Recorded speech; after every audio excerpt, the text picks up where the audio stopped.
Levez la main droite et répétez après moi. Moi, Joseph Robinette Biden Jr., jure solennellement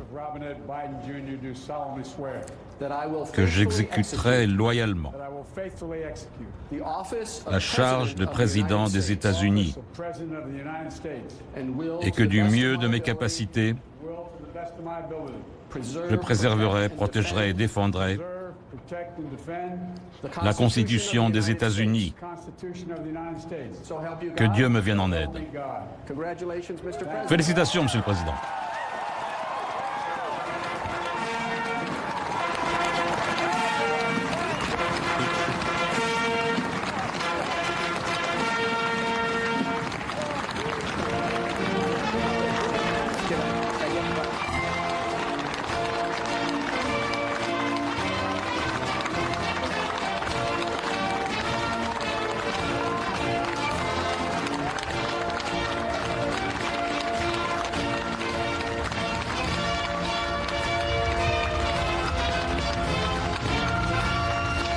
La main gauche sur la Bible, la main droite levée face au président de la Cour suprême.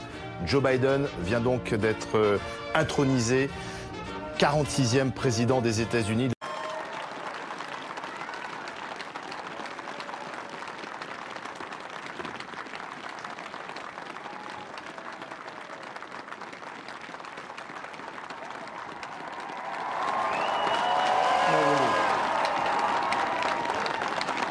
Chief Justice Roberts. Monsieur le Président Roberts, Madame le Vice-président Harris, Speaker Pelosi, Leader Schumer, Madame Pelosi, Monsieur Leader Schumer, McConnell, Monsieur Vice McConnell, President Monsieur le Vice-président Pence, Pence, distinguished guests, my fellow Americans. chers invités, This is mes chers America's concitoyens, day. This is Democracy c'est Day. la fête de l'Amérique, la fête de la démocratie, une journée d'espoir et d'espérance. L'Amérique a été mise à l'épreuve à nouveau et l'Amérique a relevé le défi. Nous fêtons aujourd'hui le triomphe, la victoire d'une cause, la cause de la démocratie. La volonté du peuple s'est fait entendre et a été respectée. Nous avons à nouveau appris que la démocratie est précieuse et fragile, mais la démocratie l'a remportée.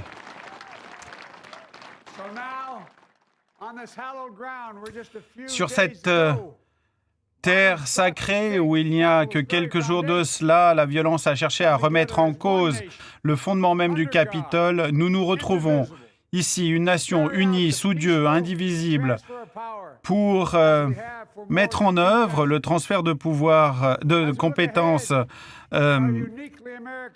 dans un contexte paisible comme nous le faisons depuis 200 ans.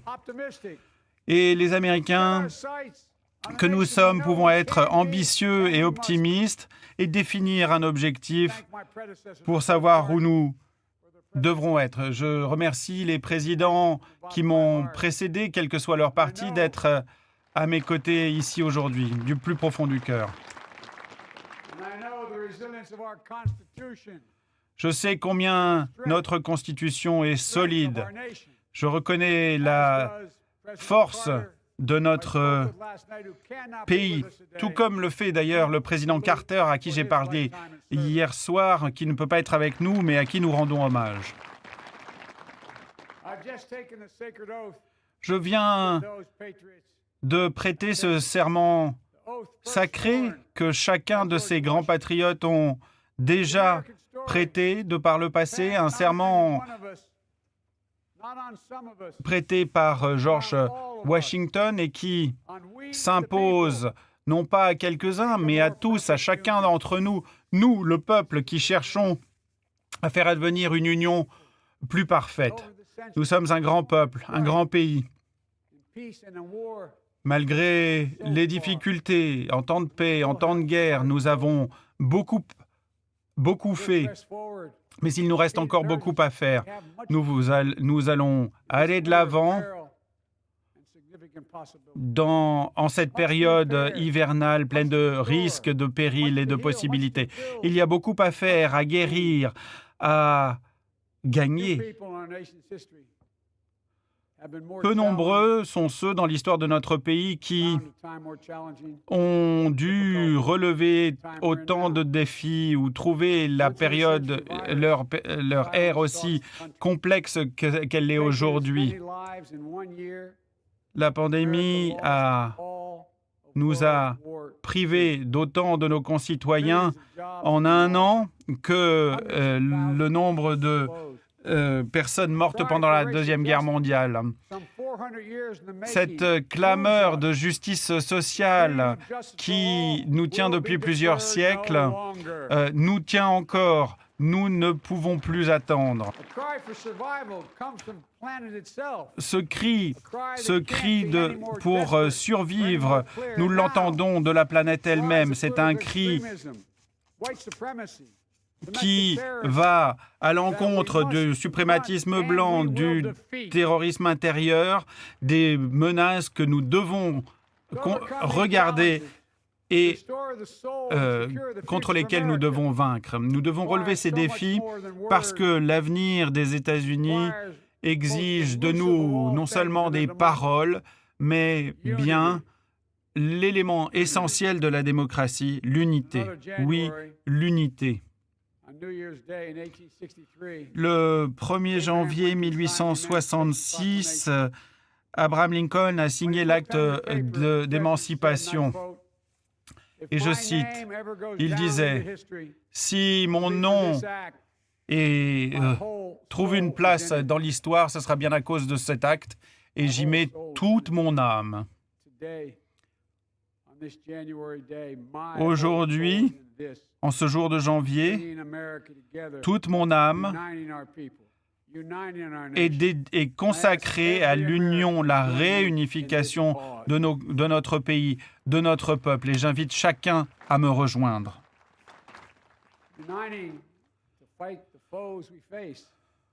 S'unir pour se battre contre la violence, le ressentiment, la violence, la maladie, le chômage, le désespoir.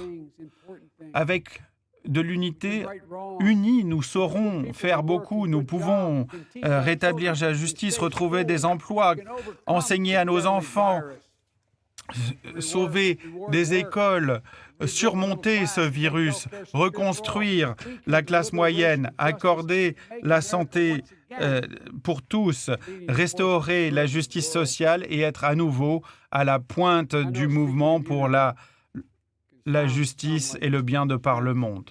Alors cela peut sembler irréel aujourd'hui.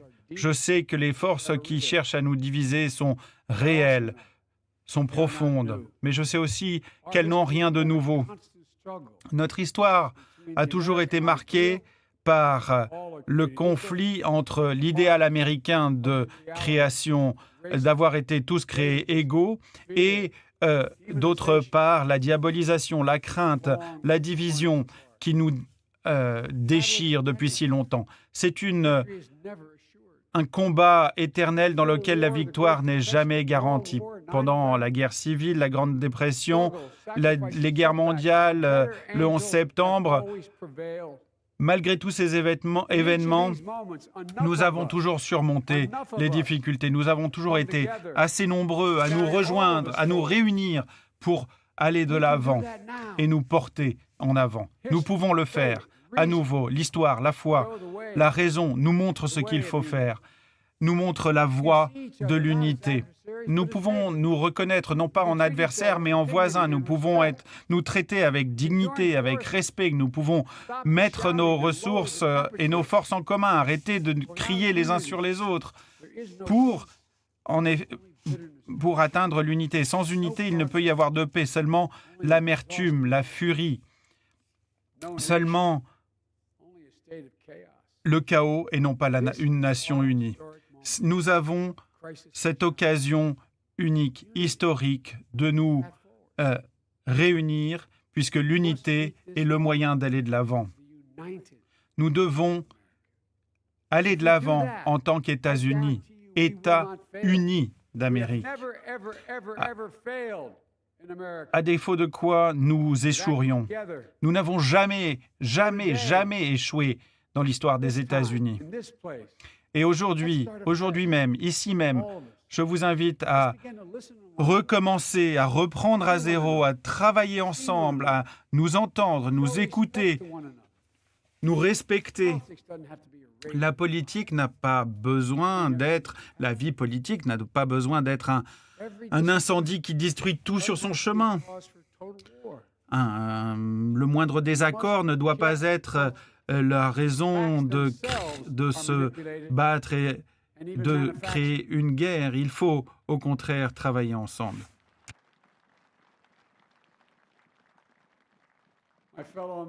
Mes chers concitoyens, il faut agir différemment. L'Amérique doit être meilleure. Et je suis convaincu que l'Amérique est bien meilleure. Il suffit de regarder autour de soi. Nous sommes ici, à l'ombre du dôme du Capitole, qui, comme nous l'avons entendu, a été finalisé pendant la guerre de sécession, pendant la guerre civile, au moment même où l'unité du pays était en jeu. Nous nous tournons, nous voyons ici le mall où Martin Luther King parlait de son rêve. Il y a 108 ans de cela, des milliers de manifestants essayaient d'empêcher des femmes qui manifestaient pour obtenir le droit de vote d'accéder. Et aujourd'hui, nous avons la première femme élue au plus haut niveau de l'État. Vous voyez bien que les choses peuvent changer. Nous sommes de l'autre côté du Potomac, il y a le cimetière d'Arlington, où ces soldats qui ont tout donné reposent en paix. Et nous sommes également ici aujourd'hui où cette foule violente pensait pouvoir faire taire les représentants du peuple et nous chasser de cet endroit sacré. Ça n'a pas réussi, ça n'a pas eu lieu, ça n'aura pas lieu, ni aujourd'hui ni demain, jamais.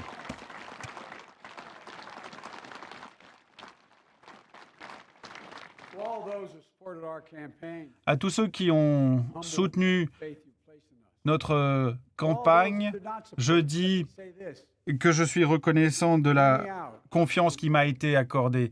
Aux autres, je dis, prenez le temps de m'écouter, de m'évaluer, d'entendre et d'évaluer mon cœur. Si vous êtes encore en désaccord, eh bien, soit, c'est l'Amérique, c'est ça, la démocratie. Avoir le droit d'être en désaccord, mais de le faire paisiblement, en paix. Encore une fois, le désaccord ne doit pas déboucher sur la désunion. Je vous promets la chose suivante. Je serai le président de tous les Américains, tous les Américains.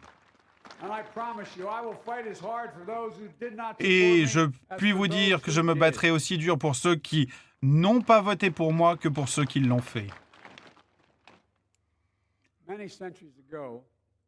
Il y a bien des siècles, Saint Augustin, le saint patron de mon Église, disait que le peuple est une multitude définie par l'objet en commun de leur amour. L'objet en commun. Et quels sont ces objets que nous aimons tous en Amérique? Qu'est-ce qui nous fait être des Américains? Eh bien, les possibilités, la sécurité, la liberté, la dignité, le respect, l'honneur. Et oui, la vérité également. Les derniers mois, les dernières semaines nous ont montré qu'il y a une vérité, qu'il y a des mensonges. Nous avons tous, comme citoyens, comme Américains, et surtout les chefs que nous sommes, de l'obligation, disais-je, d'honorer notre Constitution, de protéger notre pays, de protéger et de défendre la vérité contre les mensonges. J'entends, je comprends que de nombreux concitoyens sont inquiets à la perspective de l'avenir. Ils ont des inquiétudes pour leur emploi. Je vois qu'ils sont, comme mon père le faisait autrefois, inquiets de savoir s'ils garderont leur couverture maladie, s'ils pourront rembourser leurs prêts. Ils pensent à leur famille, ils s'inquiètent de leur avenir. Je vous le dis, je vous le répète, je comprends. Mais la solution, ce n'est pas de se replier sur soi, de se battre entre factions divergentes, de se tourner contre ceux qui n'ont pas les mêmes avis que vous, qui n'écoutent pas les mêmes chaînes d'information que vous. Il faut arrêter cette guerre bien peu civile qui oppose les rouges et les bleus,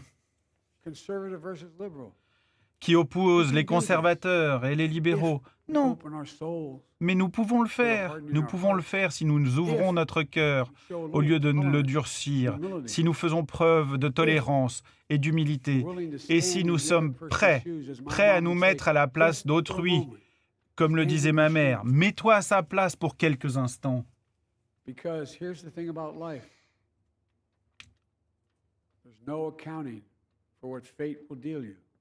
On ne peut pas savoir ce que le sort nous réserve. Parfois, on a besoin d'aide. Et parfois, c'est à nous de donner de l'aide. C'est comme ça.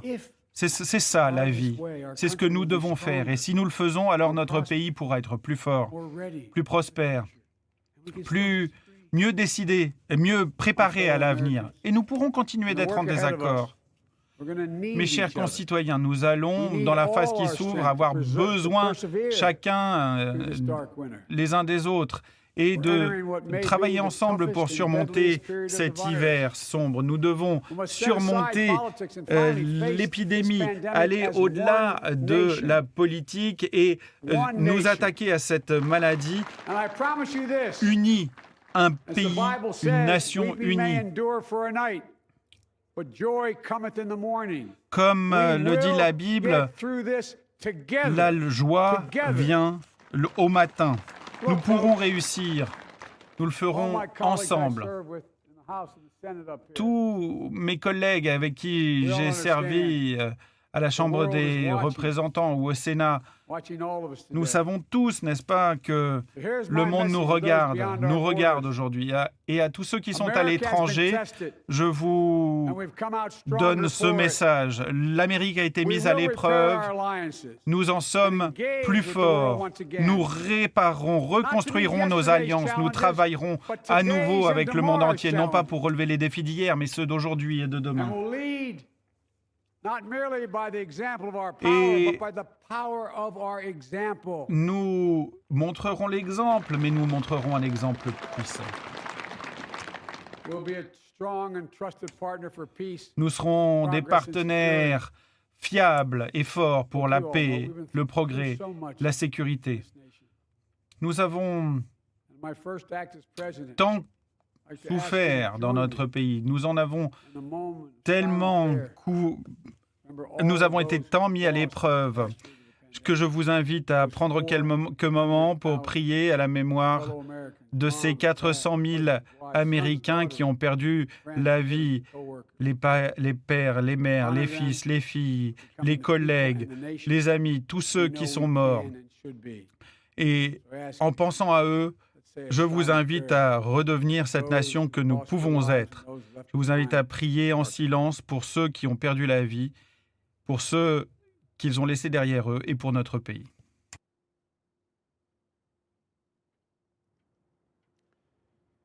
Amen. Amen. Folks, this is a time of testing. We face an attack Chers on amis, democracy and on truth. c'est le moment de l'épreuve, Raging virus, de la mise à l'épreuve. Nous avons growing inequity, le virus, sting of systemic racism, l'inégalité, le racisme systémique, le climat qui est en situation de crise, le rôle de l'Amérique. N'importe lequel de ces sujets pris individuellement serait un vrai défi. Mais nous devons, et c'est comme ça, les prendre tous ensemble au même moment.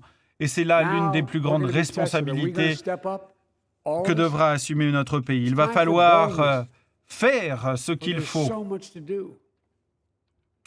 Et il y a tant à faire. Je peux vous promettre et je peux vous le dire, qu'on nous jugera par la façon dont nous traitons, nous réglons et réglerons ces sujets d'aujourd'hui. Est-ce que nous serons à la hauteur? Est-ce que nous surmonterons cette heure exceptionnelle? Est-ce que nous pourrons aller de l'avant et créer un monde meilleur pour nos enfants? Je suis convaincu que nous devons le faire. Je suis sûr que vous aussi le croyez. Et je sais que nous le pourrons, que nous le ferons. Ce faisant, nous écrirons un nouveau grand chapitre dans l'histoire de l'Amérique. Une histoire, un chapitre qui ressemble à une histoire, à une chanson que j'aime et qui me ressemble, American Anthem. On y trouve les mots suivants. Le travail, les prières de nombreux siècles nous ont amenés jusqu'ici, mais que diront nos enfants de ce que nous leur laissons? Voyons dans mon cœur ce que nous serons, et je pourrais dire, Amérique, ô Amérique, j'ai donné tout pour toi. Eh bien, faisons-le pour notre grand pays. Si nous le faisons, alors c'est vrai. Nos enfants, les enfants de nos enfants, pourront dire oui, ils ont donné le meilleur d'eux-mêmes, ils ont respecté leurs devoirs, ils ont guéri notre pays. Mes chers concitoyens, j'en reviens à ce serment. Et par devant Dieu, par devant chacun d'entre vous, je fais cette promesse, je défendrai la Constitution, je défendrai notre démocratie, je défendrai l'Amérique et je donnerai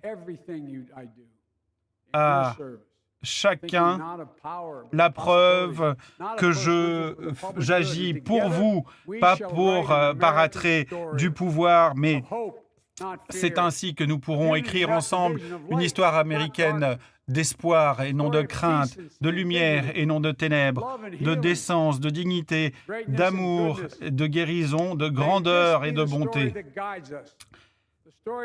Puisse cela être l'histoire qui guide notre chemin, l'histoire qui sera racontée à ceux de demain, que nous avons entendu les défis du jour, que nous avons relevés et que l'espoir et la justice ne sont pas morts lorsque nous étions au pouvoir et qu'au contraire l'Amérique est à nouveau un exemple pour le monde. C'est ce que nous nous devons à nous et aux générations futures. Avec détermination, nous nous tournons donc à ces missions, à ces tâches de demain, soutenues par la foi, par ce sentiment de mission et d'obligation. Dieu protège l'Amérique, Dieu protège nos soldats. Merci à l'Amérique.